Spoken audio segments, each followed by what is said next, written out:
श्रावण के महीने की 10वीं तिथि। कौन सी? श्रावण के महीने की 10वीं तिथि, एकादशी के एक दिन पहले श्रावण महीने की 10वीं तिथि को शमी के पत्ते को, चाहे 21 हो, 11 हो, 51 हो, उसको शहद में डुबोकर शंकर भगवान के शिवलिंग पर उसको श्रृंगार करो। केवल चढ़ाना नहीं है, जब शहद में डूब जाएगा तो वो चिपक जाएगा। शिव का श्रृंगार करो। क्या होगा इससे? तो लिंग पुराण कहती है, नर्मदा पुराण कहती है, शंकर का जब हम शमी के पत्ते को शहद में डुबोकर श्रृंगार करते हैं, शंकर कहते हैं इसने मेरा श्रावण महीने में श्रृंगार करा है, तो क्यों ना मैं भी इसका धन का श्रृंगार कर कर इसको कर से मुक्त कर दूं, तब कर जा चुका, तब कर्जे से मुक्ति होती है। यह केवल श्रावण के महीने में किया जाता है, इसके सिवा कहीं कोई महीने में नहीं कर सकते आप इसको। और नहीं तो बाद में कहोगे कि हमको हर महीने, तो उस महीने में कर, केवल श्रावण की 10वीं, चाहे उजाले की कर लो चाहे अंधेरी की कर लो, एक ही बार करना है। 2 10वीं पे भी नहीं करना है। श्रावण महीने की 1 10वीं पर अगर आपने इस 10वीं पे कर लिया तो अगली पे मत करना, अगली पे करा तो इसमें नहीं करा तो कोई बात नहीं, एक पर करना है बस, 1 10वीं। कितना भी कर जाओ, कितना भी लोन चढ़ा हुआ है, भगवान अब उसके भरोसे पर छोड़ दो कि हमने कुबेर भंडारी के भरोसे पर छोड़ दिया, हमने कुबेरेश्वर महादेव के भरोसे पर छोड़ दिया, हमने तो शिव को दे दिया। पर विश्वास रखकर, भरोसा रखकर, यहाँ ये पूरे आप कुबेरेश्वर धाम में कभी भी आओगे ना तो यहाँ कोई बाबा जोगी घूमता नहीं मिलेगा। यहाँ तो हम भी नहीं मिले तुमसे, टाइम ही नहीं इतना कि तुमसे मिले। राम नाम जपें कि तुमसे मिले, भगवान का भजन करें कि तुमसे मिलते फिरे। और कई लोग तो अंदर पत्र भी भेजते हैं, श्रीमान जी आए हैं जरा 5 मिनट मिल लो। हमने कहा कुबेरेश्वर जी से मिला दो। हमारे पास आए हैं क्या? मिलने तो कुबेर भंडारी से आए, हमसे मिलने आओ तो बात दूसरी। कुबेरेश्वर महादेव से मिलने आयो, अपना दुख, अपनी तकलीफ, अपना कष्ट, अपना रोग, अपनी बीमारी, अपनी बात हमसे मत कहो। इस भूमि पर खड़े होकर जो बोलोगे वो उससे कहो। हमारे दुख तो वो काटता है, तो हम किसी के दुख काट सकते हैं क्या? नहीं, दुख वो काटेगा, तकलीफ वो मिटाएगा, कष्ट वो काटेगा, उससे कहो।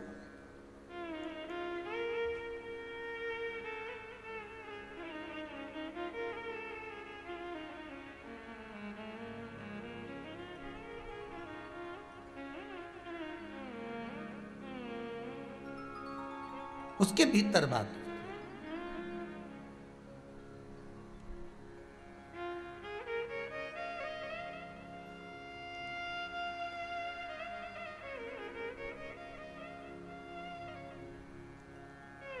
बस वेश्या की चित्तवृत्ति में उतर गया वो ऋषि का स्वरूप। उसने कहा ये पुरुष बड़ा सुंदर है, उसको ऋषि नहीं दिख रहा।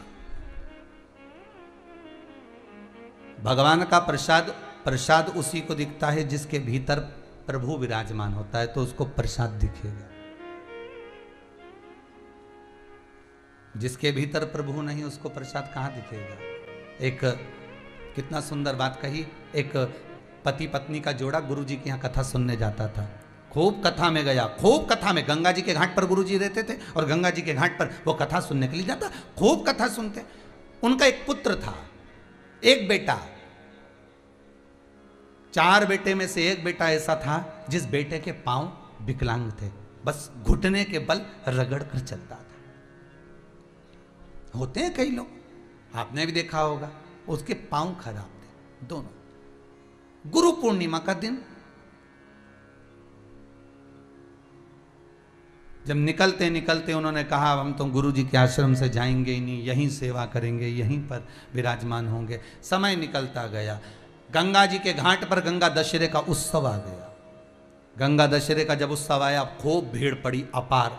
गुरु जी के आश्रम में ढेर भीड़ पड़ी। और उसी में जो व्यक्ति इतने महीने से रह रहा था, उसी व्यक्ति ने आज गंगा दशहरे के दिन गुरु जी से प्रश्न किया, गुरुदेव हमें सेवा करते हुए आज कम से कम 20 साल हो गए, आपके यहाँ आते हैं, सेवा करते हैं गुरुदेव। गुरु जी बोले हाँ, मेरा बेटा जिसके पांव खराब हैं वो भी सेवा करता है, रगड़ रगड़ कर झाड़ू लगाता है, बुआरी लगाता है, कभी कभी फूलों की माला बना देता है, उसके पांव खराब हैं गुरुदेव। हाँ गुरुजी एक प्रश्न करना है। गुरुजी बोले बोलो क्या प्रश्न करना है? प्रश्न केवल इतना सा है गुरुदेव कि जब हम इतनी सेवा करते हैं, इतनी आराधना करते हैं, इतनी आपकी चाकरी करते हैं, भगवान की भक्ति में 20 साल से लगातार जुड़े हुए हैं, हम मंदिर जाते हैं, कई बार आपके सामने भी प्रश्न आता होगा, मैं मंदिर जाती हूँ, अगरबत्ती लगाती हूँ, धूप बत्ती लगाती हूँ, दिया लगाती हूँ, पानी चढ़ाती हूँ, जल चढ़ाती हूँ, पंचामृत स्नान कराती हूँ, शंकर जी को बेलपत्र चढ़ाती हूँ, शंकर जी का अनुमोदन करती हूँ, भगवान ठाकुर जी की सेवा करती हूँ, घर में पूजन पाठ कोई नहीं करता, मैं जितनी करती हूँ, उसके बाद भी दुख क्यों? उस व्यक्ति ने भी यही कहा कि मैं इतना करता हूं, मेरी पत्नी इतना करती है, मेरा परिवार इतना करता है, खूब गंगा में डुबकी लगाए, खूब स्नान, खूब पूजन करे, इसके बाद आखिर क्या कारण है कि मेरे बेटे को रगड़ कर चलना पड़ता है, उसका पांव बेकार हो गया, मैंने कौन सा पाप करा था?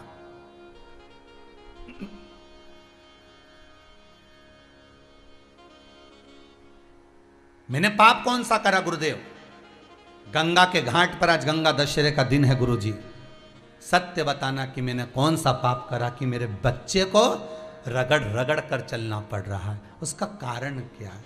इतने में गुरुजी बोले, अगर इतनी पब्लिक में हजारों लोग गुरु दीक्षा लेने आए हैं, हजारों लोग गंगा नहाने आए हैं, इसने एकांत में प्रश्न नहीं करा, प्रश्न भी करा तो इतने लोगों में प्रश्न करा, उत्तर नहीं दूंगा तो आज बात रह जाएगी। अगर अकेले में प्रश्न करता तो मैं उत्तर नहीं देता, क्योंकि इसका दिल दुखेगा। कई प्रश्न चेलों के, कई प्रश्न शिष्यों के ऐसे होते हैं जिसका उत्तर गुरु नहीं देते, क्योंकि गुरु को मालूम है इसका मन दुख जाएगा। सत्य बोलेगा गुरु और मन दुखेगा आपका।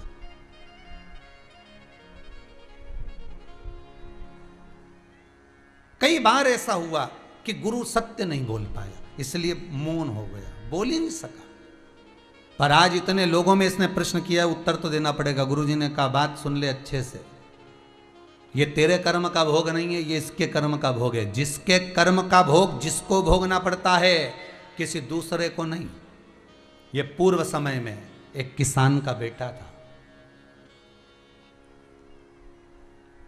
ये गांव में रहता था, किसान का बेटा था, बड़ा सुंदर था, बड़ा ज्ञानवान था, बड़ा विद्वान था, किसी चीज में कमी नहीं थी, बड़ा सुंदर, पूरा शरीर अच्छा दिया था भगवान ने इसको।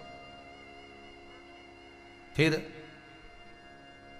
इसके पिताजी खेत में काम करते, माँ इसको रोटी का 2-4 रोटी बनाकर पिताजी के लिए देती, थोड़ा सा अचार रख देती, भोजन सब्जी रख देती, इसको दे देती, सिर पे रख के जाता, पिताजी को भोजन देकर आता। जी गुरुजी। फिर गुरुजी ने कहा, एक बार माँ ने रोटी बनाकर रखी, इसको दी, इसने ले जाकर खेत में रख दी, किसी मित्र से बात करने चला गया, पिताजी को बोलना भूल गया कि भोजन रखा है। फिर गुरुजी बोले, इतने में ये मित्र से मिलने गया, एक कुत्ता आया और उसने उस रोटी को खा लिया, बर्तन को चाटा, रोटी को पाया, रोटी को खाया, पूरी रोटी जब वो खा गया, इसको क्रोध आ गया, ये आया दौड़कर, एक लोहे की छड़ी पड़ी हुई थी, उस छड़ी से इसने कुत्ते के पांव में मारा, वो 2 पांव में कुत्ते के लगा और कुत्ते का पांव टूट गया। वो पूरा जब तक जिया रगड़ रगड़ कर चला, अपने पांव से मोहताज होकर 2 पांव से चलता रहा, 2 पांव रगड़ रगड़ कर अपनी जिंदगी को कोसता रहा। बस उसी कुत्ते की बद्दुआ इसको लगी, उसको चोट दी थी, इसलिए जन्म के बाद इसको चोट मिल गई। कर्म का भोग है, भोगना तो पड़ेगा, भोगना पड़ेगा। सीता जी ने एक चिड़िया को कैद में रखा था तो जानकी जी को कैद में रहना पड़ा था। राम जी ने छुपकर बाण मारा था बाली को तो कृष्ण अवतार में छुपकर बाण मारा गया भगवान कृष्ण के चरणारविंद में।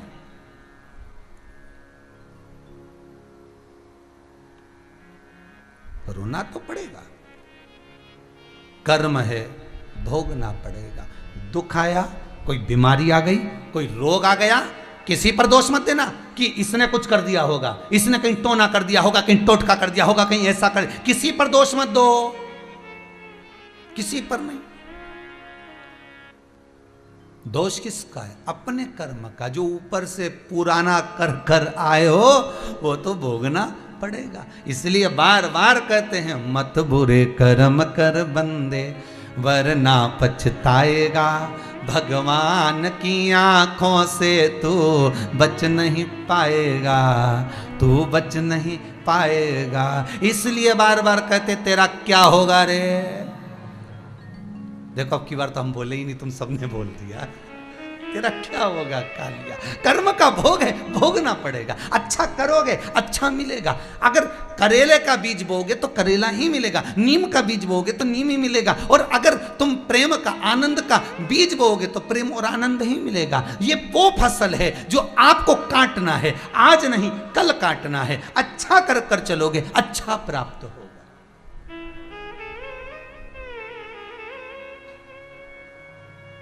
कुछ अच्छा कर कर चलो।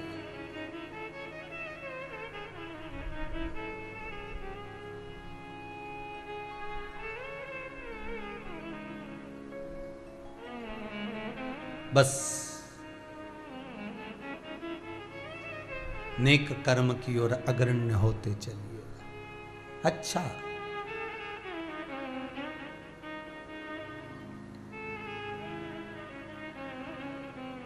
कोई बीमारी बड़ी आ गई, कोई रोग बड़ा आ गया, किसी पर दोष मत देना कि इस पर दोष है। नहीं नहीं, दोष हमारे कर्म का है। पूर्व में किसी को दुख दिया, आज मिल रहा है, हो सकता है।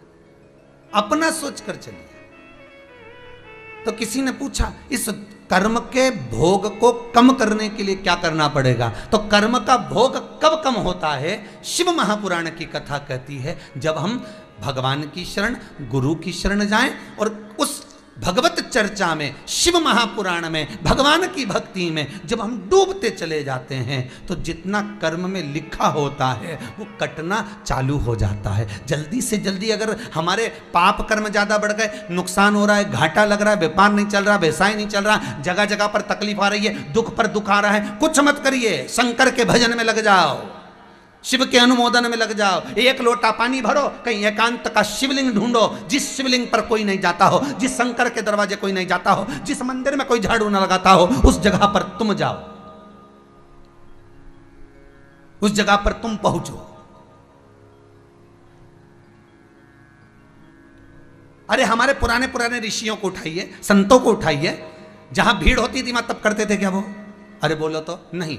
जहां पर सब रहते थे वहां साधना करते थे क्या? नहीं, एकांत में जाते थे, कहीं एकांत में, बहुत दूर जहां कोई पहुंच ना पाए, ऐसी जगह पर जाकर तब साधना करते थे। शिव महापुराण भी तो वही कहती है, लिंग पुराण भी वही कर रही है, नर्मदा पुराण भी वही कर रही है, गरुड़ पुराण भी वही कर रही है, गर्ग संहिता भी वही कर रही है, नारद पुराण भी वही कर रही है, कुर्म पुराण भी वही कर रही है कि एकांत में जाइए। जिस शिवलिंग के पास में कोई ना जाता हो, जिस शिवलिंग के पास कोई झाड़ू ना लगाता हो, जिस शिवलिंग के मंदिर में कोई पोछा ना लगाता हो, तुम उस मंदिर में जाओ और उस मंदिर में सेवा करो, उस मंदिर में बुआरी काढ़ो, उस मंदिर में सफाई करो, उस मंदिर में शंकर का श्रृंगार करो। कुछ भी नहीं है तुम्हारे पास में, पत्तियां तोड़कर चढ़ा दो, किसी भी वृक्ष की, किसी भी जगह की। करके तो देखो 2-3 महीना,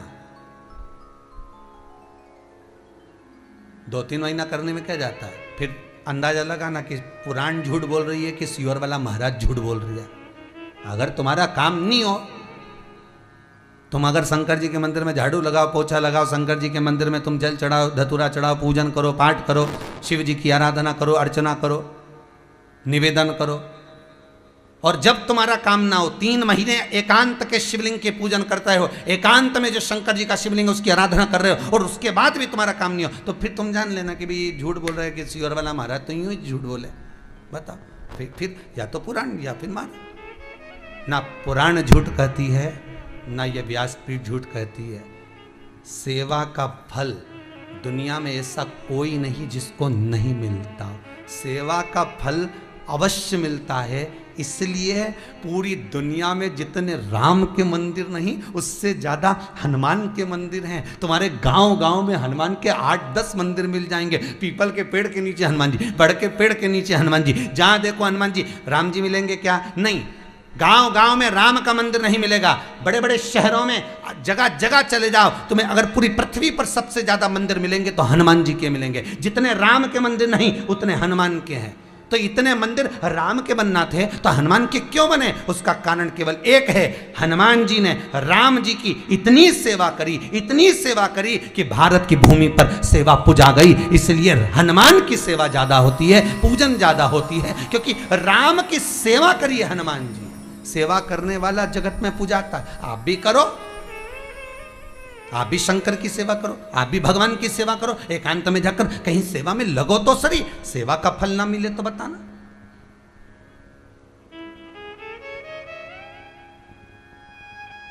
सेवा कर कर तो देखो।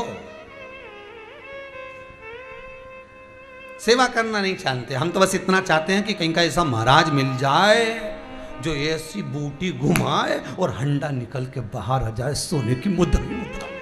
बस ऐसा कहीं का महाराज मिल जाए। तो ऐसा महाराज तो सीहोर में नहीं मिले रे, सीधी बात हो। तुम बाकी के यहाँ तो एक ही महाराज है, वो कुबेरेश्वर महाराज है, उसका नाम ही कुबेरेश्वर भंडारी है।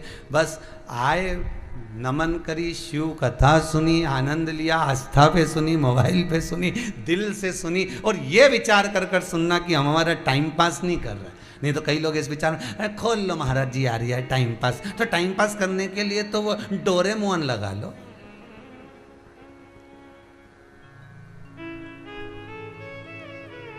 रिमोट तो तुम्हारे हाथ में। जब महाराज से बोर हो, तुम्हें लगे कि अब टाइम पास, तो तुम तुरंत वो चैनल चेंज कर दो। दूसरा महाराज आ रिया होगा, खूब सारे धार्मिक चैनल है, इतने सारे धार्मिक चैनल, इतना सारा महाराज सब आ रिया है। और अब तो इतना सारा महाराज जो सब भागवत छोड़ी ने शिव पुराणी करी रिया है। तुरंत चेंज कर दो तुम, तो तुरंत नहीं सुनना। हमें तो बोर हो रहे तो अपने अब तो तुम ये मत सोचना कि टाइम पास करना। टाइम पास करना है तो दूसरा चीज देखो। यहाँ तो यहाँ शिव को जोड़ना है, यहाँ टाइम पास नहीं करना है। यहाँ तो घड़ी सुधारने की बात चल रही है साहब, कंपनी का माल है। यहाँ तो हमारा जो समय बेकार चल रहा है उसको संवारना है, ये तीसरी लेयर नहीं आ जाए।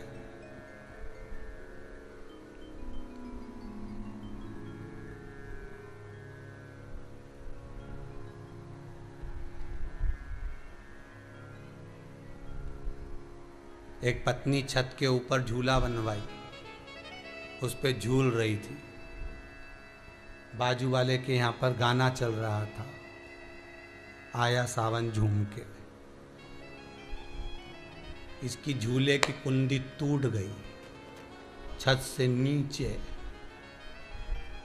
ऊपर वाले को देखा तो भजन चल रहा था, आया सावन झूम के।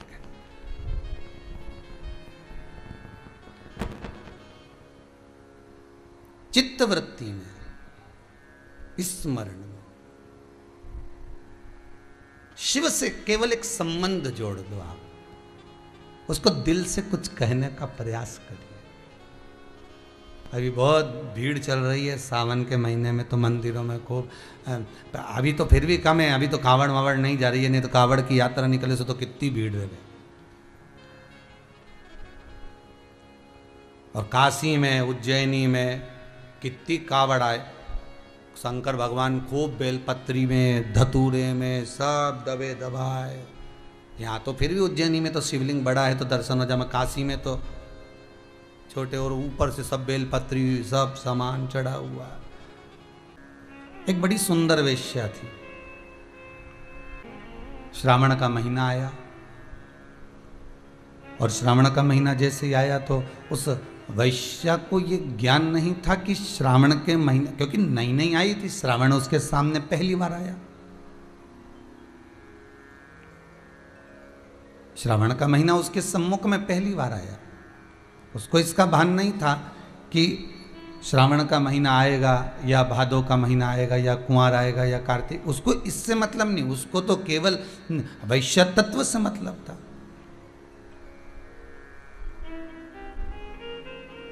बड़ी सुंदर थी, बहुत आकर्षण। शिव की कथा कर रही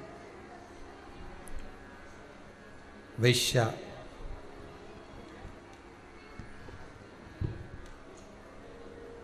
मुनि का दर्शन, ऋषि का दर्शन करती है और विचार करती है कि कितना सुंदर पुरुष है, कितना सुंदर पुरुष है। और ये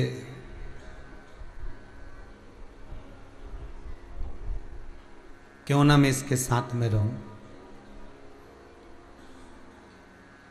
गई और जाकर ऋषि के सम्मुख में जैसे ही पहुंची है, उस मुनि के सामने, ऋषिवर के सामने जैसे ही पहुंची, बस जाकर कहा, आप बड़े सुंदर पुरुष हो। उज्जैन नगरी में रहने वाले वो संत, वो साधु, वो तपस्वी, वो साधक, वो उपासक, वो ऋषिवर, आप बड़े सुंदर हो, मैं आपके साथ में रहना चाहती हूं। ऋषि ने कहा, एक काम करो, पहले छिपरा जी का स्नान कर आओ, उसके बाद फिर आ जाओ। अब वैश्या के मन में छिपरा स्नान का कोई भाव नहीं था, पर ऋषि के कहने पर, अर्थात पुरुष के साथ रहना था, इसलिए जो छिपरा जी में स्नान करने के लिए गई, जब निकल कर आई तो आने के बाद जैसा उसका स्वरूप था उससे वो विपरीत थी।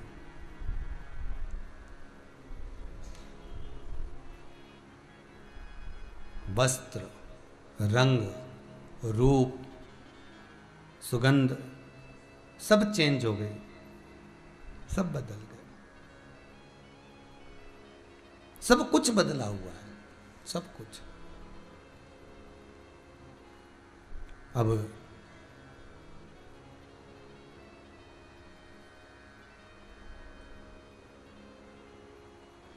आंखों में जल भरा हुआ था उस वैश्या के। ये मेरे शरीर को हो क्या गया? ऋषि कहते हैं, पुरुष को पाने का भाव जागृत हुआ था केवल इस काया के बल पर, इसलिए यह काया छिन्न हो गई छिपरा के तट पर। अब क्या कर सकती हूं मैं? ऋषियों ने कहा, एक काम करो, शंकर का अनुमोदन करो, शिव का स्मरण। क्या करना पड़ेगा? श्रावण के महीने में 1 लोटा पानी भरो और उस जल को लेकर शिव के धाम तक जाओ, शंकर को समर्पित करो, तुम्हारी पुनः वही काया फिर प्राप्त हो जाएगी, पुनः वापस। ठीक है। शिव पुराण कहती है, पूरे सावन के महीने में, पूरे श्रावण के महीने में वो जल लेकर जाती है, और पूरे श्रावण के महीने में जब वो जल लेकर चली है और उस जल को शिव को समर्पित कर रही है, पूरे श्रावण के महीने में,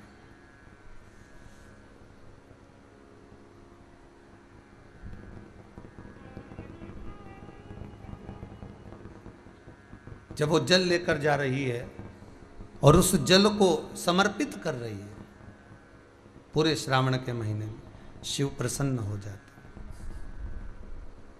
और शंकर भगवान जब प्रसन्न हुए, शिव जब प्रसन्न हुए, आनंदित हुए, तब बाबा भूत अधिपति भूतेश्वर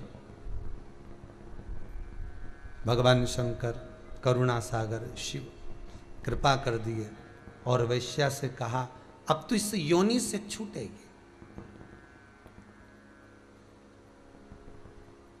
और इस योनि से छूटकर तू पुनः इसी उज्जैनी में, इसी छिपरा के तट पर भगवती स्मरण में, शिव भक्ति में डूबी रहे।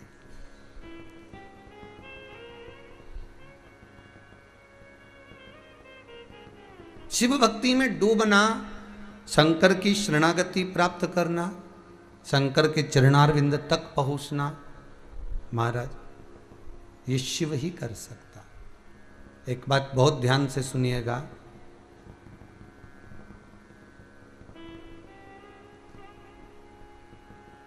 अपने जीवन में उतारिएगा कि फिर वही बात कहें कि 2 कदम भी अगर आप चल कर जा रहे हो, 2 कदम भी अगर आप चल कर जा रहे हो, तो वो 2 कदम भी अगर आपको कोई चला रहा है तो वो शिव ही चला रहा है, केवल शंकर, शिव के सिवा कुछ। महाराज सती मैया माता प्रसूति के गर्भ से जन्मी। माता प्रसूति के गर्भ से जन्मी और सती मैया जब प्रसूति माता के गर्भ से जन्मी और जन्म लेने के बाद माता सती शिव की आराधना में एक तत्व लेकर बैठी थी कि मैं शंकर का गुणवाद करूं, शिव का स्मरण करूं, शंकर का अनुमोदन करूं। और सती मैया को शिव मिले। आप जो लक्ष्य बनाकर बैठते हो, शिव महापुराण की कथा कहती है, जो लक्ष्य आपके भीतर होता है, जो लक्ष्य आप बनाकर चलते हो, उसके अनुसार शिव आपको मिलेगा जरूर। आप एक साध कर तो चलो। अभी आपको कहा था कि कहीं एकांत का कोई शिवालय देखकर उसकी पूजन अर्चना सेवा चाकरी आप अगर कर रहे हो, आराधना कर रहे हो, तो उसका कहीं ना कहीं तो फल मिलेगा, कहीं ना कहीं तो सुख मिलेगा।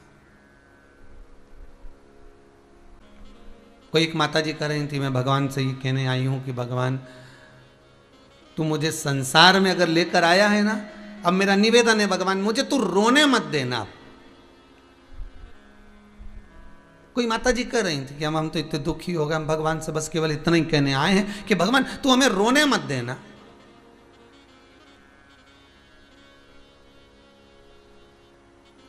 हमारा निवेदन केवल इतना सा है गुरुजी कि हम भगवान से बस इतना कह दें कि भगवान तू हमें रोने मत देना। तो हमने उनसे कहा तुम भगवान से ये मत कहो कि रोने मत देना, तुम तो भगवान से इतना कहो कि भगवान तेरे दरवाजे के बाद किसी के दरवाजे पर झुकने मत देना। तो बात खत्म, बात खत्म हो जाएगी।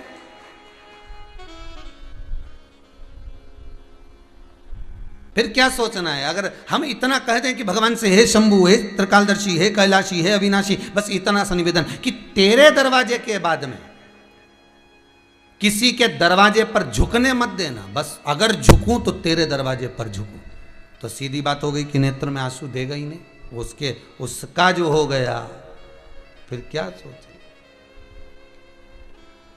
सती मैया के मन में आ गया शिव मेरा है, मैं शंकर की, शिव का स्मरण करा। शंकर भगवान ने जान लिया कि विवाह हुआ है, विवाह हुआ है तो कहीं सदगुरु की शरण में चलना चाहिए, कोई सत्संग करना चाहिए। सती मैया को ले गए, सती मैया को लेकर पहुंचे कुंभज बाबा के आश्रम में। सती मैया का मन नहीं लगा, चित्त नहीं लगा। शिव महापुराण में एक बात कही थी, भले आप टीवी पर कथा सुन रहे हो, भले आप मोबाइल पर कथा सुन रहे हो, भले आप फेसबुक और यूट्यूब पर कथा सुन रहे हो, भले आप कुबेरेश्वर धाम में आकर कथा सुन रहे हो, तुम्हारी मर्जी पड़े जहां बैठकर कथा सुनो, पर कथा जितनी देर आप श्रवण कर रहे हैं उतनी देर आपके चित्त में, आपके मन में गलत सोच नहीं आना चाहिए।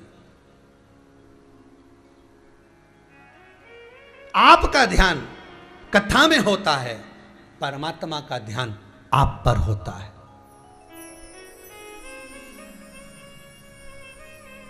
परमात्मा का ध्यान।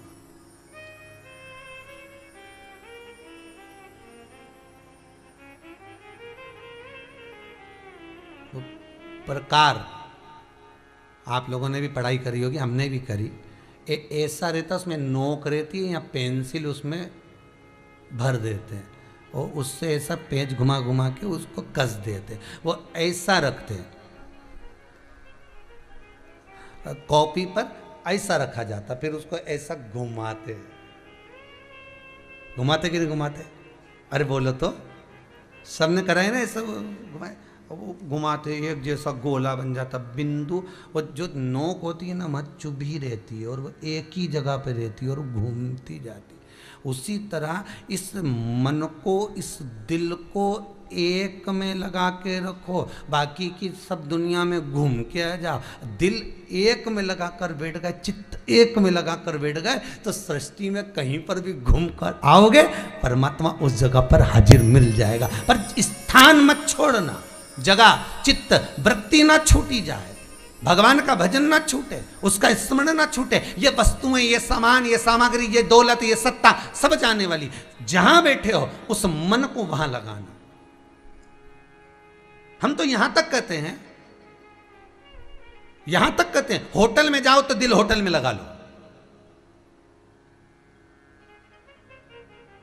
होटल में जाओ तो दिल होटल में लगाओ, खाने में लगाओ, बफेट में जाओ तो बफेट में लगाओ, शादी में जाओ तो थोड़ा रिश्तेदारों में लगाओ, और अगर सत्संग में आओ तो मेरे भोलेनाथ में लगाओ। दिल लगाना ना भूलिएगा। परमात्मा को थोड़ा समय जितना दे रहे हो, 3 घंटा, 2 घंटा, 2.5 घंटा, 1 घंटा, आधा घंटा, जितना हम भगवान को देना, उतनी देर भगवान में चित्त होना चाहिए, उतनी देर भगवान में मन लगाना चाहिए।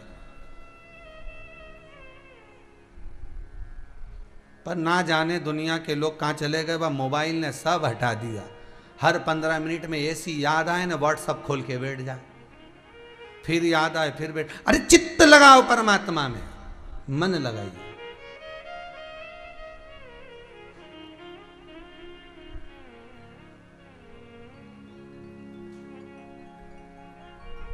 अगर दिल भोलेनाथ से लगाया होता, फिर दुनिया में कहीं ठोकरे तू खाया ना होता।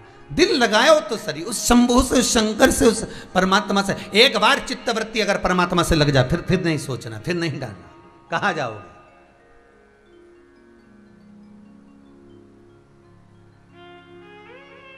आप भगवान में चित्त लगाइए, भगवान में स्मरण में मन लगाइए। बहुत समय नहीं, हम तो कहते हैं जितना, यहां तो शास्त्र कहता है आधी में पुनि आज, इतना भी लगा लिया नहीं तो बहुत है। एक बार दिन भर में, सुबह से शाम तक एक बार मन में सोच लिया श्री शिवाय, अरे अच्छे से बोलो जितना टीवी के सामने है, श्री शिवाय नमस्तुभ्यम, दिल से बोल लिया। शंकर जान गया मेरा अपना है, मेरा अपना। प्रतिदिन की हाजिरी लगाओ, क्या जाता है उसमें। श्री शिवाय नमस्तुभ्यम रोज बोलो, सुबह दोपहर शाम, खाते पीते, जागते उठते बैठते सोते, जिस कर्म में डूबे उस कर्म में भी भगवान का भजन करते रहो।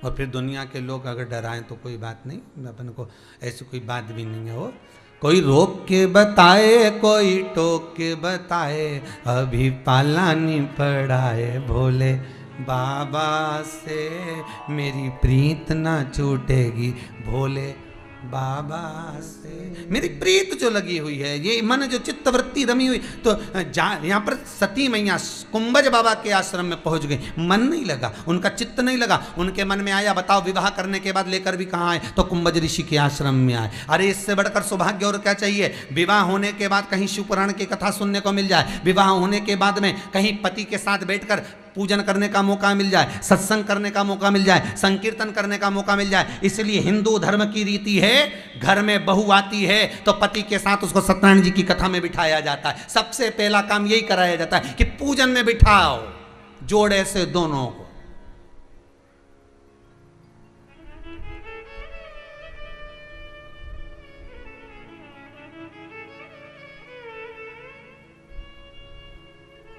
अब आपके यहाँ होता कि नहीं होता हमको नहीं मालूम, पर हमारे यहाँ तो रीति है भैया, हमारा सीहोर की तो, और सीहोर की क्या कहूँ मैं, तो मध्य प्रदेश की भी कहूँ तो ये गलत नहीं कहूँगा, हमारे पूरे मालवा की, पूरे मध्य प्रदेश की रीति है कि शादी कर कर दुल्हन घर में आए